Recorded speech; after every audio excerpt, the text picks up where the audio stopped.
String क्या है? Sequence of character है। सीक्वेंस ऑफ कैरेक्टर का मतलब ये है कि एक से ज्यादा कैरेक्टर होंगे। ठीक है, contains more than one character. अब कैरेक्टर की डेफिनेशन इटसेल्फ क्या है? कैरेक्टर में ए से लेके जेड तक अल्फ़ाबेट्स भी हैं। ठीक है, स्मॉल ए से स्मॉल जेड तक अल्फ़ाबेट्स भी हैं। हमारे पास 0 से 9 नंबर्स भी हैं। स्पेशल कैरेक्टर्स भी हैं हमारे पास। डॉलर साइन आप कर लें, हैश टैग कर लें, आप क्वेश्चन मार्क कर लें, एक्सक्लेमेशन मार्क करें, ये सारी चीज़ें हमारे पास कैरेक्टर्स की डेफिनेशन है। तो जब हमने स्ट्रिंग को बोला कि it is a sequence of character, तो स्ट्रिंग की एग्जांपल हमारे पास बन जाती है। जैसे फॉर एग्जांपल मैंने लिख दिया ABC@1 2 3, ऊपर कोट्स आ गए। ठीक है, सीक्वेंस ऑफ कैरेक्टर होने के साथ इसको ये भी कहा जाता है a sequence of character enclosed with in quotes. ठीक है, तो sequence of character enclose with in quotes. अब जैसे मैंने एग्जांपल दी ABC@1 2 3, अब मैं यहीं पे डबल कोट्स में लिख दूं 1 2 3 4, तो इसकी डाटा टाइप इंटीजर नहीं होगी, क्योंकि इसके ऊपर कोट्स आ गए हैं, तो इसकी डाटा टाइप हो जाएगी स्ट्रिंग। तो anything that is enclosed within quotes and contains a sequence of character will become a string। ठीक है, अब जैसे मैंने ये नंबर दिए, मैं इसी तरीके से सिंपल ए बी सी का कोई वर्ड लिख दूं, वो भी स्ट्रिंग है। ठीक है, मैं इसी के अंदर जो है वो हैश का ये क्वेश्चन मार्क, फिर हैश और एक्सक्लेमेशन मार्क और ऊपर कोट्स लगा दूं, ये फिर स्ट्रिंग बन जाएगा। ठीक है, तो स्ट्रिंग की डेफिनेशन को आप लोगों ने इस तरीके से अंडरस्टैंड करना है कि वो हमारा सीक्वेंस ऑफ कैरेक्टर है that is enclose with in quotes, और इसमें दुनिया जहान का कैरेक्टर आ सकता है। जो आज तक आपने आस्की के यूनिकोड के कैरेक्टर सेट है ना, वो सारी चीज़ें इसमें आ सकती हैं। इसके बाद हमारे पास डेटा टाइप आती है चार। चार बेसिकली शॉर्ट शॉर्ट टर्म है फॉर कैरेक्टर। तो इसका इसकी डेफिनेशन क्या है? A single character enclosed with in quotes.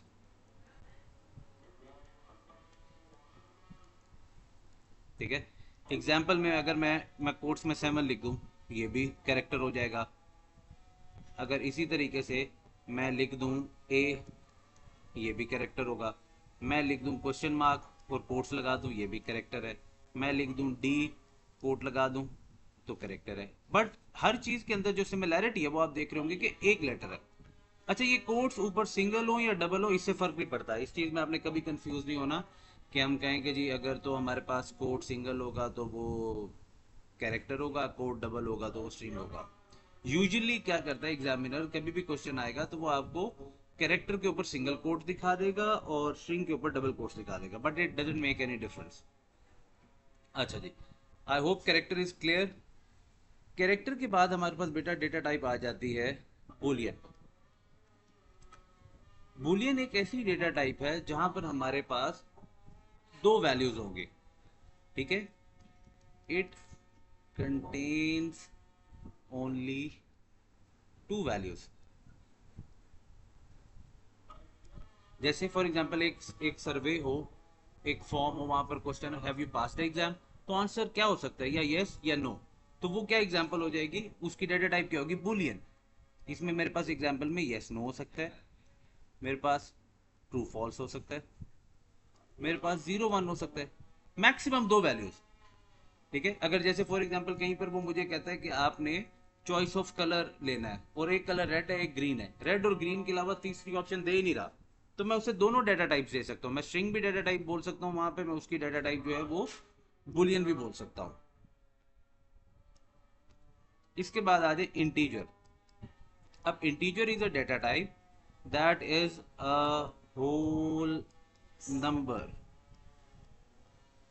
ठीक है, अब होल नंबर पॉजिटिव भी हो सकता है नेगेटिव भी हो सकता है, इससे कोई फर्क नहीं पड़ता। -47 दे दूं मैं, सिर्फ 47 दे दूं, 73 दे दूं, 240 दे दूं, कोई भी नंबर होल नंबर होना चाहिए। इसके बाद डेटा टाइप हमारे पास आ जाती है real. Now real is a data type that contains a decimal number. ठीक है, अ डेसिमल नंबर। ठीक है, या फिर हम कह सकते हैं a number that contains fractional part. ये दोनों चीज़ें आपको अगर मिलती हैं तो दोनों का आंसर सेम होना चाहिए कि ये रियल डेटा टाइप है। अब वो कैसे एग्जाम्पल हमारे पास क्या हो सकती है, पॉजिटिव और नेगेटिव दोनों हो सकता है, -12.43, 73.82, कोई भी नंबर ले लें, 1.39, कोई भी नंबर है, बस पॉइंट आना चाहिए, डेसिमल होगा तो वो रियल नंबर हो जाएगा। इसके बाद हमारे पास डेटा टाइप आती है डेट स्लैश टाइम। इसकी डिस्क्रिप्शन क्या है, इसकी कोई स्पेसिफिक डिस्क्रिप्शन नहीं है। Date slash data type is data type that is use to input date और टाइम। एग्जाम्पल हमारे पास क्या हो सकती है, डेट का हमारे पास कैसे हो सकता है, ये यूं भी हो सकता है 12 जनवरी 2024, ये पैटर्न भी हो सकता है। ये हमारे पास 12 स्लैश और 07/2024 यूं भी डेट हो सकती है। ठीक है, ये हमारे पास 12-07-2024 भी हो सकता है, डिपेंड्स ऑन द फॉर्मेट जो वो यूज़ कर रहा है। टाइम के लिए हमारे पास क्या होता है, 12:12:30 और 36 सेकेंड, तो ये आवर्स, मिनट्स एंड सेकेंड्स, ये फॉर्मेट में हमारे पास डेटा टाइप होगा। I hope the data type is clear. किसी को कोई कंफ्यूजन हो तो यू कैन आस्क।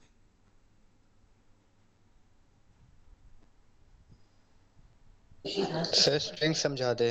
बेटा स्ट्रिंग बेसिकली एक डेटा टाइप होती है जिसके अंदर हमारे पास सीक्वेंस ऑफ कैरेक्टर होता है। सीक्वेंस ऑफ कैरेक्टर मीन्स कि उसमें एक कैरेक्टर नहीं होगा, एक से ज़्यादा कैरेक्टर्स होंगे। और वो कैरेक्टर क्या होगा, कैरेक्टर की डेफिनेशन का मतलब अल्फ़ाबेट नहीं है, कैरेक्टर हर चीज़ है। अल्फ़ाबेट्स भी हैं, नंबर्स भी हैं, स्पेशल कैरेक्टर्स भी हैं, ये क्वेश्चन मार्क, हैश, वो हैश का जो साइन होता है, एक्सक्लेमेशन मार्क, ये सारी वैल्यूज जो है ये कैरेक्टर्स हैं, डिफरेंट कैरेक्टर्स हैं। स्पेस भी एक कैरेक्टर है। ये सारी चीज़ें अगर with in enclosed with in quotes हो जाएंगी तो ये स्ट्रिंग बन जाएंगी। इवन अगर आप किसी नंबर को लिख देते हो, जैसे ये एग्जांपल मैंने दी, अगर मैं किसी नंबर को भी विद इन कोट्स लिख दूंगा तो वो भी एक स्ट्रिंग वैल्यू बन जाएगी।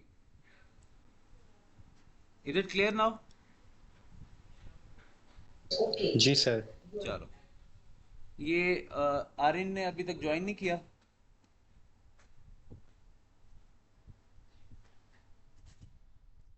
आई गेस नहीं किया। ओके, अब जो चीज़ करने की है, जब डेटा टाइप्स हमें क्लियर हो गई तो हमने आज का जो हमारा टॉपिक था वो था बेटा वैलिडेशन चेक्स। अब इसको आप लोगों ने बहुत डिटेल में और बहुत ही अलर्ट होकर टॉपिक को समझना है। वैलिडेशन चेक क्या है, जस्ट एज्यूम कि मैं एक एग्जांपल आपको देता हूँ। हमारे पास चेक दो टाइप के होते हैं, validation and verification. Validation check वो चेक होता है जो मेक श्योर करता है कि जो हमने चीज़ डिमांड की है वही चीज़ एंटर हुई है। ठीक है, एक सेंसिबल और रीजनेबल चीज़ मिली है। ठीक है, जैसे फॉर एग्जांपल आप एक पिज़्ज़ा ऑर्डर करते हो, अगर आपको ऑर्डर में पिज़्ज़ा की जगह बर्गर मिल गया तो that is not a valid order, वो इनवैलिड ऑर्डर है। ठीक है, बट अगर मैंने पिज़्ज़ा ऑर्डर किया है और मुझे पिज़्ज़ा ही मिला तो मेरा ऑर्डर वैलिडेटेड हो है, मतलब ऑर्डर वैलिड हो गया। प्रॉब्लम क्या होगा कि अगर मुझे उसका फ्लेवर नहीं पसंद आया या जो फ्लेवर मैंने डिमांड किया था वो वाला फ्लेवर मुझे नहीं मिला, मैंने एक्स्ट्रा टॉपिंग बोली थी, एक्स्ट्रा चीज़ बोली थी, अगर वो चीज़ें नहीं थी तो वो पार्ट ऑफ वेरिफिकेशन में फेल हो जाएगा। वैलिडेशन तो है कि जो मैंने मांगा वो मुझे मिला। अब वेरिफिकेशन इस चीज़ की है कि जो जो चीज़ हमने उसके ऊपर एक्स्ट्रा ऐड कराई थी वो है कि नहीं है। जैसे फॉर एग्जांपल, अब वैलिडेशन चेक की डेफिनेशन को अगर हम देखें तो हम क्या लिखेंगे, it makes sure that the data entered is sensible slash reasonable. ठीक है, यानी कि मैं आपसे एज डिमांड कर रहा हूँ और एज में आप लिख दो 300, तो वो इनवैलिड एज है, 300 एज होती नहीं। मैं एज डिमांड कर रहा हूँ, आप -30 लिख देते हो, वो इनवैलिड एज है, तो वहाँ पर वैलिडेशन चेक लगेगा। हाँ, मैं एज डिमांड कर रहा हूँ, आपने वहाँ लिख दिया 23, वो वैलिड एज है, बट वेरिफिकेशन में हो सकता है वो गलत हो जाए कि आपकी जेन्युइन एज 23 ना हो। आपसे किसी ने पूछा एज कितनी है, फॉर्म फिल करने में आपने वहाँ, जैसे फेसबुक अकाउंट क्रिएट करने में आप लोग करते हो, वो क्या होता है, वो कहता है कि आप अंडर 18, अबव 18 है तो ये अकाउंट क्रिएट कर, आप कहते हो यस, सिंपल। आप कहते हो हाँ मैं अबव 18 हूँ, चाहे हूँ या ना हूँ। ठीक है, अब फेसबुक का एल्गोरिदम क्या है कि वो उसको उस चीज़ को वेरीफाई नहीं करता। अगर कल को फेसबुक ने इस चीज़ को वेरिफिकेशन में डाल दिया तो इट मीन्स वेरिफिकेशन फेल हो जाएगी। और फिर आप लोग अकाउंट क्रिएट नहीं कर पाओगे अबव 18 का। अब वैलिडेशन चेक की टाइप्स क्या होती हैं? हमारे पास है length check, range check, type check, check digit, और इसके बाद format check, and last one is presence check. ठीक है, अब ये सारे चेक्स क्या करते हैं? थ्योरेटिकली अगर हम देखें तो लेंथ चेक क्या करता है? It makes sure that the data entered contains required number of characters। तो इसका काम क्या है? इसका काम है कि ये नंबर ऑफ कैरेक्टर्स चेक करेगा कि अगर मुझे जितने नंबर ऑफ कैरेक्टर्स रिक्वायर्ड थे, फॉर एग्जांपल मैं किसी से कह रहा हूँ कि तुम अपना मोबाइल नंबर एंटर करो, उसने मोबाइल नंबर एंटर कर दिया, ठीक है, तो मोबाइल नंबर उसका मैं चाहता था कि वो इस फॉर्मेट में होना चाहिए कि एग्जांपल फॉर एग्जांपल वो शुरू होना चाहिए 0302 777 888 9। ठीक है, अब ये एक वैल्यू है। अब इसकी लेंथ कितनी है? 1 2 3 4 5 6 7 8 9 10 11। अब मैं कहता हूँ कि मोबाइल नंबर एंटर करो, तो इट मीन्स मैं यहाँ पर कौन सा चेक लगा सकता हूँ? मैं वहाँ लेंथ चेक अप्लाई कर सकता हूँ कि वो मेक श्योर करेगा कि मोबाइल नंबर जो है इसके अंदर एग्जैक्टली 11 कैरेक्टर्स होने चाहिए, ना 11 से कम ना 11 से ज़्यादा। जैसे एक क्वेश्चन आप लोग एक और एग्जांपल हम देख लेते हैं कि जब आप लोग कोई अकाउंट क्रिएट कर रहे होते हैं तो वो आपसे पासवर्ड मांगता है। आप लोग जब पासवर्ड एंटर करते हैं तो वो आपको कहते हैं password must be 8 character long. तो वो मस्ट बी 8 कैरेक्टर लॉन्ग की बात करता है, वो ये आपको नहीं कहता कि जी आप जो है ना 8 से ज़्यादा कैरेक्टर नहीं ऐड कर सकते। ठीक है, आप 8 से ज़्यादा तो ऐड कर सकते हैं बट एटलीस्ट 8 की आपके ऊपर रिस्ट्रिक्शन इंपोज कर देता है। तो अगेन वहां पे हमारे पास क्या लग जाएगा? Length check. अब हम आ जाते हैं रेंज चेक पे। अब अगर रेंज चेक की हम बात करें,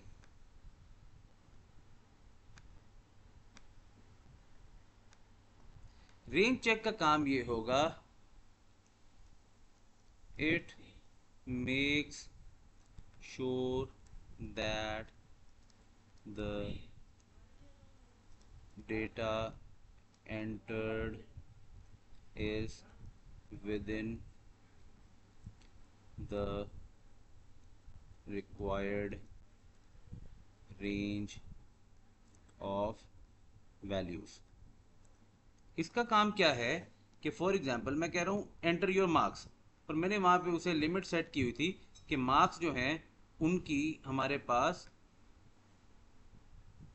मार्क्स जो है वो बिटवीन 0 to 100 होने चाहिए, यानी कि कोई भी बच्चा मार्क्स इनपुट करे तो वो 0 से 100 के दरमियान होने चाहिए। तो वहाँ पर मेरे पास क्या लग जाएगा? रेंज चेक, जहाँ पर भी रेंज ऑफ वैल्यूज़ गिवन होगा मुझे, ठीक है, कोई रिक्वायर्ड रेंज होगी वो मैंने फुलफिल करना होगा। जैसे वो कहता है एज एंटर करें, एज जो है वो कोई भी एंट्री जो है ना एज की वो 20 अबव की ना हो, तो वहाँ रेंज चेक लग जाएगा। ठीक है, तो जहां पर हमारे पास नंबर्स की रेंज होगी वहां पर हम क्या क्या लगाएंगे? Range check. I hope this is clear. किसी को कोई कंफ्यूजन हो तो आप लोग मुझसे अभी पूछ सकते हैं। बताएं बेटा।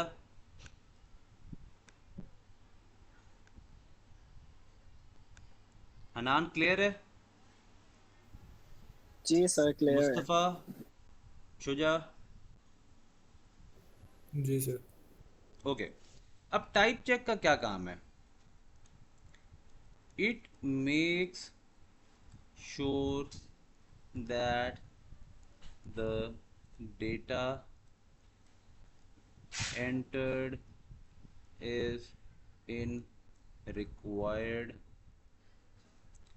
डेटा टाइप, यानी कि ये डेटा टाइप रिस्ट्रिक्शन को इम्पोज करेगा। ये अप्लाई होता है, it is applied on integer या फिर रियल वैल्यूज पे। जैसे फॉर एग्जांपल मैं किसी से एज डिमांड कर रहा हूँ किसी फॉर्म में, और मैं ये चाहता हूँ कि वो एज जो एंटर करे वो एक इंटीजर वैल्यू होनी चाहिए, तो मैं उस पर टाइप चेक लगाऊंगा ताकि वो कभी भी रियल वैल्यू को एक्सेप्ट ना करे, एज को एज अ 12.5 वाली वैल्यू एक्सेप्ट ना करे। ठीक है, एज हर हालत 12 होनी चाहिए या 13 होनी चाहिए, रियल वैल्यू नहीं होनी चाहिए। और सेम वे अगर मैं किसी से कह रहा हूँ कि आप हाइट एंटर करें, और हाइट मैं डिमांड कर रहा हूँ कि वो रियल होनी चाहिए, और वो उसकी जगह अगर इंटीजर में हाइट को इनपुट कर देता है, तो मैं उसे वैलिडेट करूंगा, मैं उसकी वैल्यू को रिजेक्ट करूंगा और उसे कहूंगा री एंटर करो वैल्यू को। Is this clear? जी सर। ओके। अब चेक डिजिट जो है, चेक डिजिट बेसिकली ये क्या है, इट इज अ डिजिट या value appended to the block of data। ठीक है, आप लोगों ने चेक डिजिट पढ़ा था, आपको अगर याद हो चैप्टर नंबर 2 के अंदर, मेथड ऑफ एरर डिटेक्शन के अंदर हमने चेक डिजिट पढ़ा था। ठीक है, तो चेक डिजिट क्या था, हम मॉड्यूलो 11 यूज करते थे या फिर हम ISBN 13 यूज करते थे टू कैलकुलेट चेक डिजिट। तो चेक डिजिट जब कैलकुलेट होता था तो वो एक एक्स्ट्रा वैल्यू होती थी जो कि अपेंड होती थी, एंड में लगती थी। तो इसलिए हम क्या कहते हैं, it is a digit appended to the block of data. ठीक है, टू वैलिडेट द डेटा। अब इसकी एग्जांपल ये अप्लाई किस पे होता था,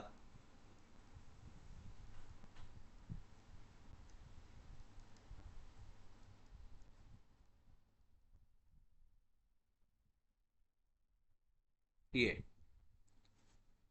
चेक डिजिट में किसी को कोई कंफ्यूजन हो तो बताएं।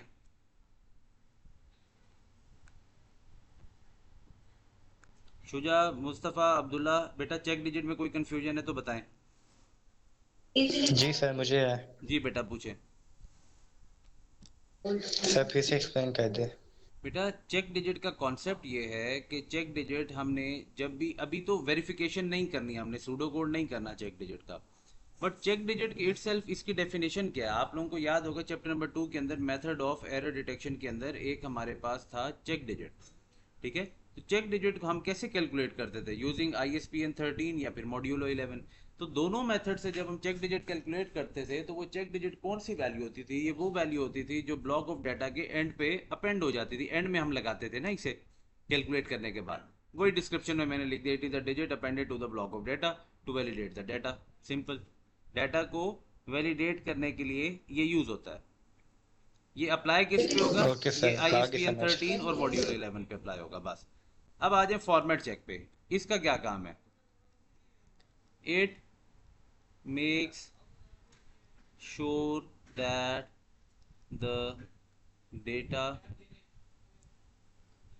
entered is in required format। अभी मैंने आप लोगों को मोबाइल फ़ोन की एग्जांपल दी थी। अब अगर मैं कहता हूँ कि यूज़र जब मोबाइल फ़ोन एंटर करे, वो उसका नंबर एग्जांपल जो है वो शुरू होना चाहिए 03 से, तो यहाँ पे फॉर्मेट चेक लगना चाहिए। एक तरीका ये है, या फिर मैं कह सकता हूँ कि मोबाइल नंबर +92 से शुरू होना चाहिए। सेम वे रिक्वायरमेंट हो सकती है, मैं कहता हूँ कि स्टूडेंट जब अपना स्टूडेंट ID एंटर करे तो वो SID से शुरू होना चाहिए, कि उसके शुरू में SID आना चाहिए। तो ऐसी सब चीज़ों पे फॉर्मेट होता है। जैसे आप लोग ईमेल ID एंटर करते हैं, आप लोगों को जो मर्जी दुनिया जहान का यूज़र नेम हो, but it ends with @gmail.com, अगर आप जीमेल का ईमेल अकाउंट यूज़ कर रहे हैं।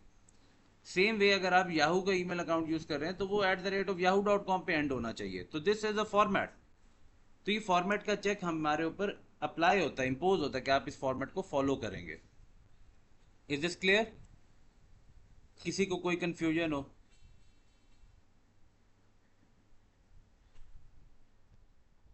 शुजा, बेटा is it clear? Yes sir. चलो, अब प्रेजेंस चेक क्या करता है, it makes sure that some data is entered. बस इसका काम क्या है कि फील्ड एम्प्टी ना रह जाए।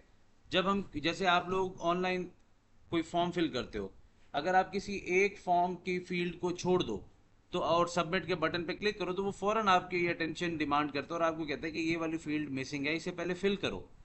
तो उस फील्ड पे कौन सा चेक लगा होता है, उस फील्ड पे प्रेजेंस चेक लगा होता है, कि अगर यूजर ने उस फील्ड को एम्प्टी छोड़ दिया है जैसे फॉर एग्जांपल वो एक फॉर्म फिल करवाने के बाद एंड में आपको कहता है कि आप अपना फीडबैक दें, और मैं फीडबैक दिए बगैर उसे सबमिट करना चाह रहा हूँ, तो वो एक्सेप्ट नहीं करेगा। वो कहेगा पहले फीडबैक दो, फीडबैक पे चाहे कुछ भी लिख दो, बट लिखो जरूर।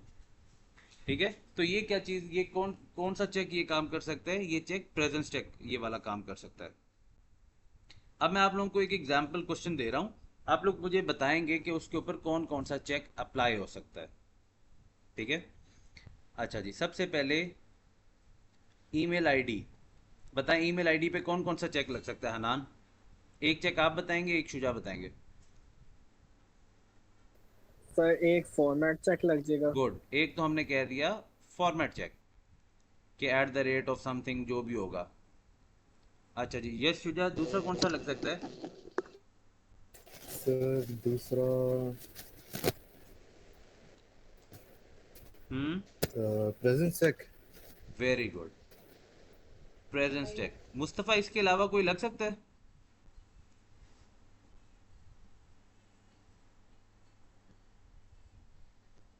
Mustafa, can you hear me बेटा? सर नहीं। हाँ, इसके अलावा कोई चेक नहीं लग सकता। देखो ना, टाइप चेक लग सकता है क्योंकि हम इंटीजर की रियल वैल्यू नहीं ले रहे। सर लेंथ चेक तो लग सकता है। नहीं लग सकता। आप मुझे ये बताओ कि कभी भी आपका ईमेल आईडी और मेरा ईमेल आईडी उनकी लेंथ सेम है? नहीं सर। नहीं, तो लेंथ नहीं चेक नहीं सर, कभी जी जी। अप्लाई नहीं हो सकता। ओके, अब हम कर लेते हैं मोबाइल नंबर। सर इस पे रेंज चेक लग सकता है शायद। कौन सा बेटा? Sir range. रेंज किस चीज़ की? इसमें नंबर्स जी हैं? सर, मैं भी वही कहना चाह रहा था। ईमेल आईडी में नंबर्स हैं? सर के नहीं सर, वो उसी वो जो स्ट्रिंग होगा उसकी रेंज लगा लेगा ना कि बेटा, वो रेंज चेक तो ज्यादा ना नंबर्स पे लिख दे। लगना है। यहाँ पे नंबर्स की रेंज कौन सी होती है ईमेल में? अच्छा सही और है अगर हम सही है। नंबर ऑफ कैरेक्टर्स की बात करें तो नंबर ऑफ कैरेक्टर्स पे तो वो हर किसी का वेरी करता है। आपका ईमेल आईडी हो सकता है छोटा हो, मेरा ईमेल आईडी बड़ा हो। किसी का हो abc@gmail.com, मेरा है nadeem.abdullah@the rate of gmail.com, तो वो मेरा बड़ा आईडी है।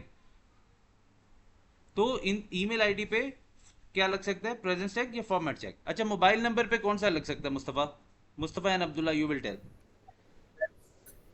Length check. Length check. Good, length check. और रेंज चेक। रेंज क्यों? मोबाइल नंबर में सर कौन सी के रेंज होती है? 11 की, सर के 11 से ज्यादा बेटा, ना वो तो हो। लेंथ हो गई, वो तो नंबर ऑफ कैरेक्टर्स है, वो तो। सर टाइप चेक लग सकता है। बेटा, ओके टाइप सर। चेक भी नहीं लग सकता, क्योंकि देखो अगर वो मोबाइल नंबर मांग रहा है +92 से, तो प्लस क्या है? फॉर्मेट। तो फॉर्मेट हमारे, यस, हमारे पास मोबाइल नंबर पे लेंथ चेक और फॉर्मेट चेक लग सकता है कि हम कहते हैं मोबाइल नंबर +92 से शुरू हो या फिर 03 से शुरू हो, ये एक फॉर्मेट है। ठीक है, अच्छा जी, एज, एज पे कौन सा चेक लग सकता है? मोबाइल पे प्रेजेंस भी तो, रेंज। मोबाइल पे रेंज प्रेजेंस भी तो लग और सकता है। जी गुड, सर प्रेजेंस भी लग सकता है। रेंज किसने बोला है एज पे? रेंज किसने बोला अभी? अब्दुल्ला, आपने बोला? नहीं सर, अभी मैंने बोला सर। हाँ, बिल्कुल ठीक बोला बेटा। एज पे रेंज चेक अप्लाई होना चाहिए। अच्छा, रेंज के अलावा एज पे कौन सा लग सकता है?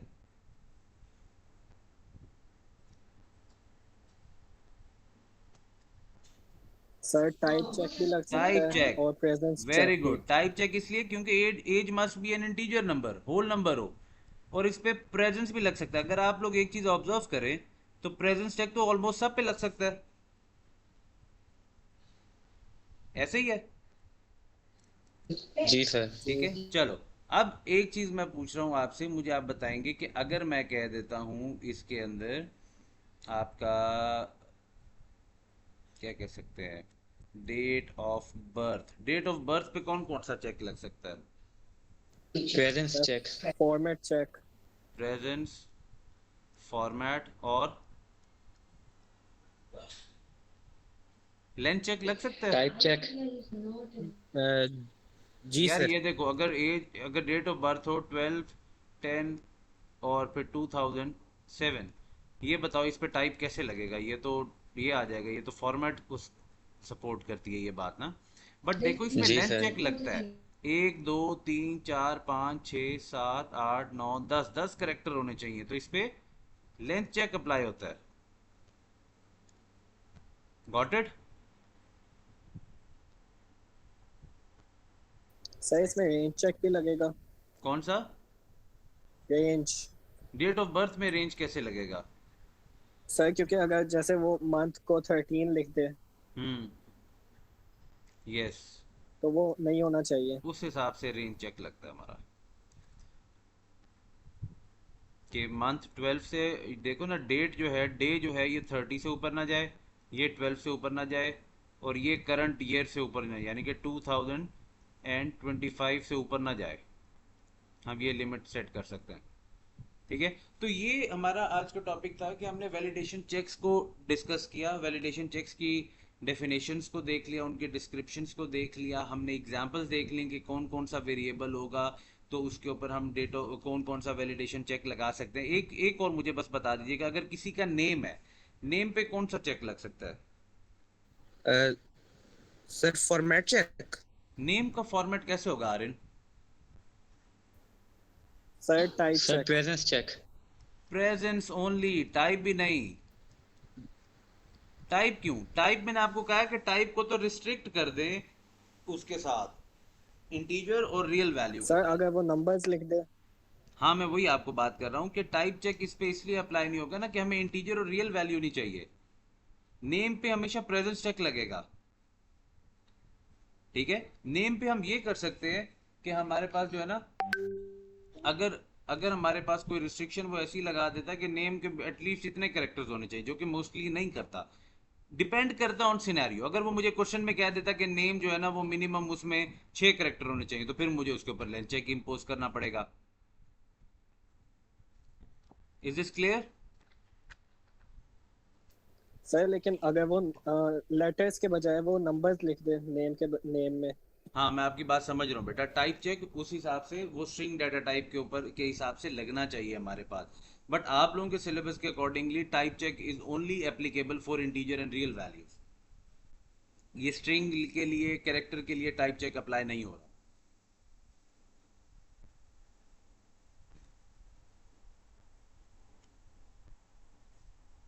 उसके लिए ये होता है कि फॉर एग्जाम्पल मैं किसी से जेंडर इनपुट करवा रहा हूँ, एंड आई वांट कि जो जेंडर है वो क्या होना चाहिए, एम होना चाहिए या एफ होना चाहिए।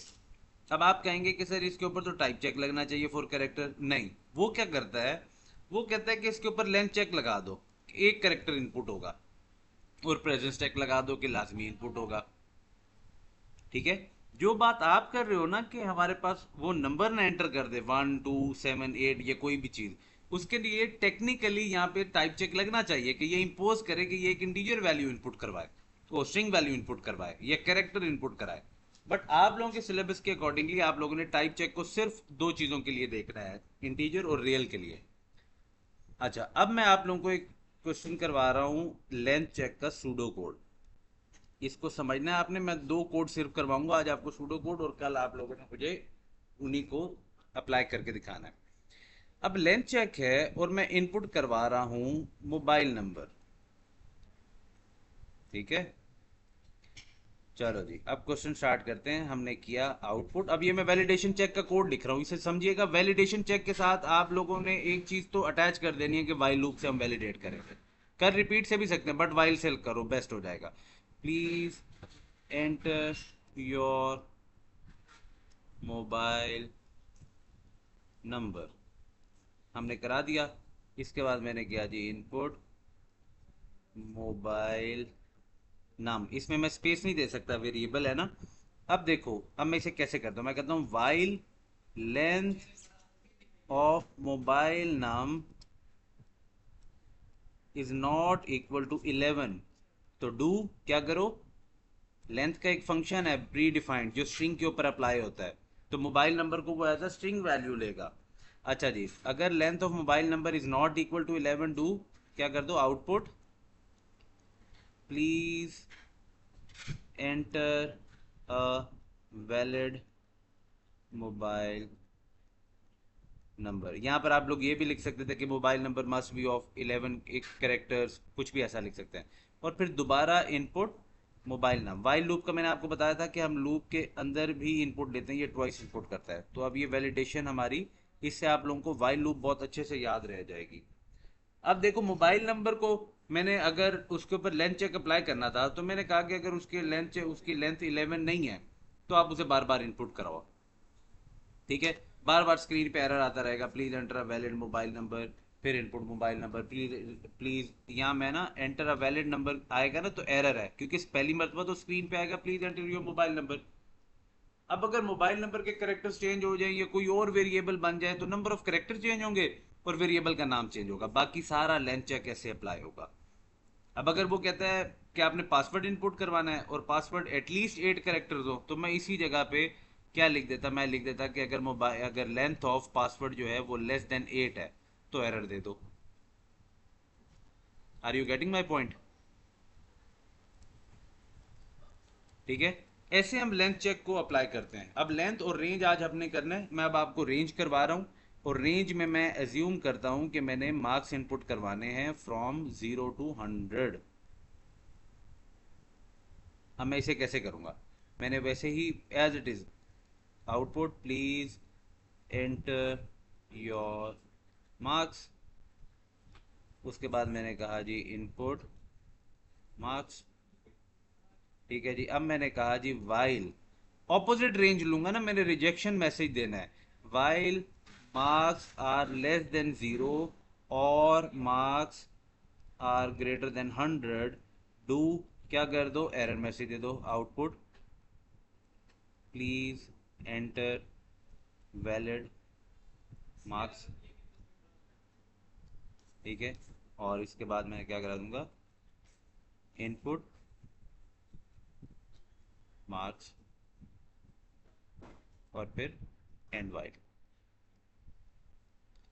अब इसमें हमने क्या किया, हमने मार्क्स की एक रेंज दे दी। अब क्वेश्चन चेंज होता है, आपके लिए पेपर में कोई और क्वेश्चन आता है, वो कहता है एज को वैलिडेट करें, एज की रेंज है 10 से 20, तो मैं लिख दूंगा while age is less than 10 और age is greater than 20, error message दे दो please enter a valid age. तो कहानी कोड एज इट इज रहेगा, फर्क किस चीज का आएगा, फर्क आएगा बेटा इस वेरिएबल के नाम का, फर्क आएगा यहां पर दी गई कंडीशन का, बाकी सारी चीजें replica as it is same. तो रेंज चेक और लेंथ चेक इन दोनों के सूडो कोड में किसी को कोई कंफ्यूजन हो, आर्यन कोई कंफ्यूजन है, अब्दुल्ला, हनान? No sir. चलो अब आप लोगों को मैं ये डॉक्यूमेंट नहीं जो है सर, वो क्लियर है। जी क्लियर है सब? जी जी सर। सर। चलो परफेक्ट।